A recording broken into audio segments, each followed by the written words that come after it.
Welcome back. The World Health Organization says having access to safe water and sanitation is critical in controlling the transmission of cholera and other waterborne diseases in Zimbabwe. The country is struggling with its worst outbreak in a decade, which has killed at least 28 people. The government has declared an emergency as public gatherings have also been banned in the capital. Citizens say for years the water infrastructure is decayed, with water pipes cracked, rotten and needing replacement. The country's health minister blames the opposition-run city council for the crisis.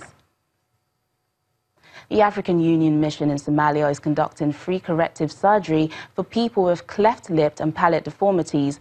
The high cost of treatment and lack of specialists in the country often means many with the conditions are not able to receive the healthcare they need. But with this 14-day medical camp organized, it's hoped that over 100 patients will benefit immensely in the region.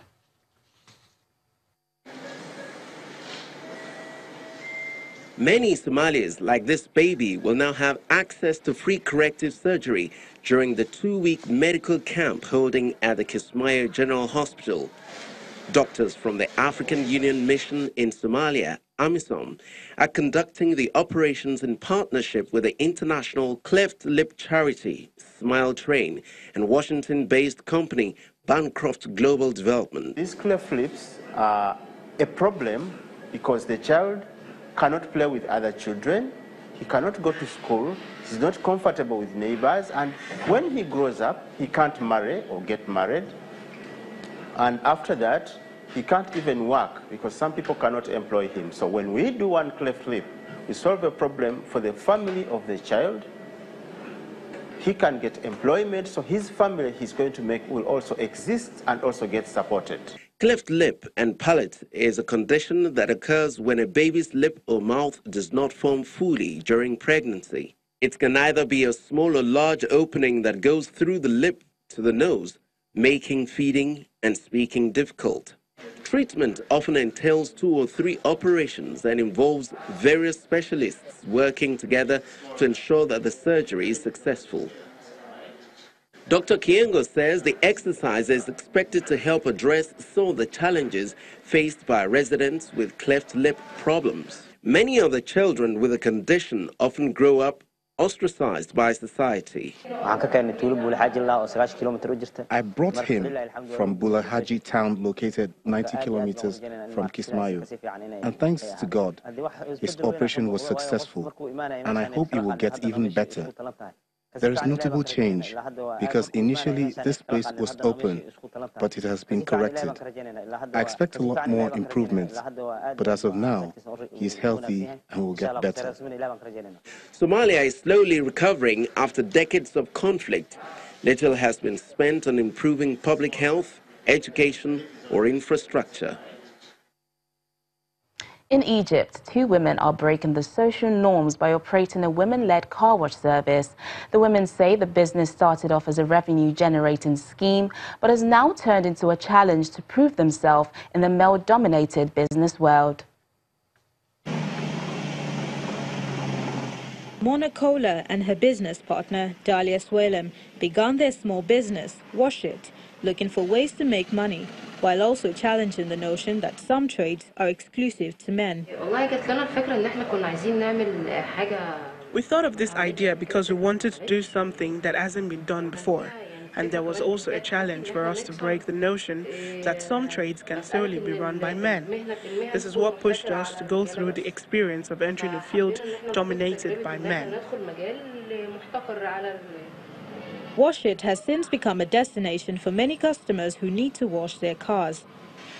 The founders, 34-year-old Kola and 33-year-old Swelem, operate out of a small warehouse with very basic tools.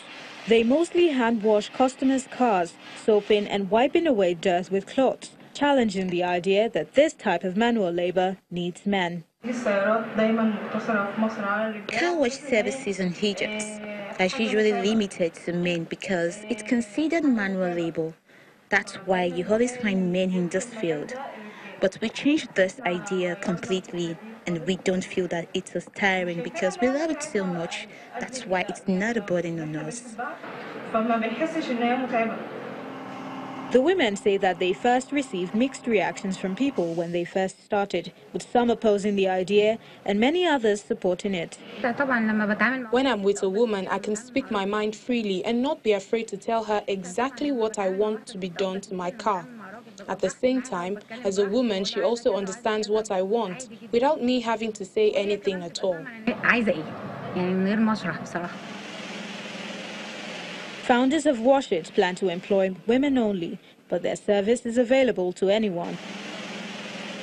Kola and Swelem hope to grow their business and invest in a larger space that can be fitted with the latest equipment in the car wash business.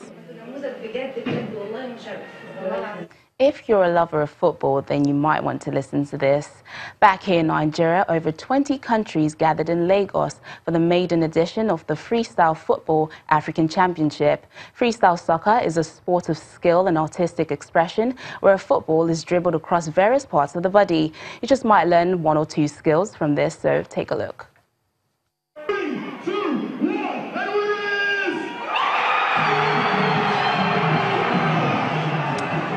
Cote d'Ivoire's Abdelkader Kone was the winner of the first African Freestyle Football Championship held in Lagos, Nigeria. The three-day event attracted freestylers from over 20 African countries showing off their skills for the title of African Football Freestyle Champion. Freestyle soccer is a sport of skill and expression where the player performs various stunts and tricks with a football to outperform his opponents. The sport has become popular in other parts of the world, and Nigeria has held its own local tournaments, but the international version is only now making a debut in Africa.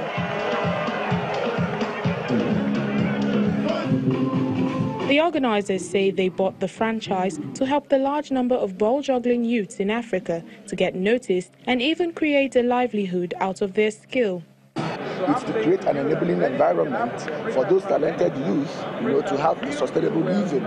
So basically what we want is to develop them to a point where they become like superstars and companies can employ them for whatever activations they want to do. The guy that won last year, Obano McCarthy, he already does stuff for some companies in Nigeria. He's based in Abuja. So what we want is to get to that level where we give these people a livelihood. I mean, we can make them stars like the musicians and the comedians, because what skills they have is something that is truly worth exploiting. The winner of the competition got an SUV, $3,000 and an all-expense-paid trip to the United Kingdom to perform during the halftime at a Premier League match. I am really, really happy. I have no words. After this, I plan to play football professionally. It's a game of focus, and if you lose focus for 1 second, you might lose the ball, you might lose the battle easily. So it's not about who's the best freestyler in general, it's about who was the best freestyler at that moment in that battle. So yeah, I think this is what happened to me maybe today in the final, but I'm really grateful to be here and joining the final. Organizers of the event say the competition will be held annually.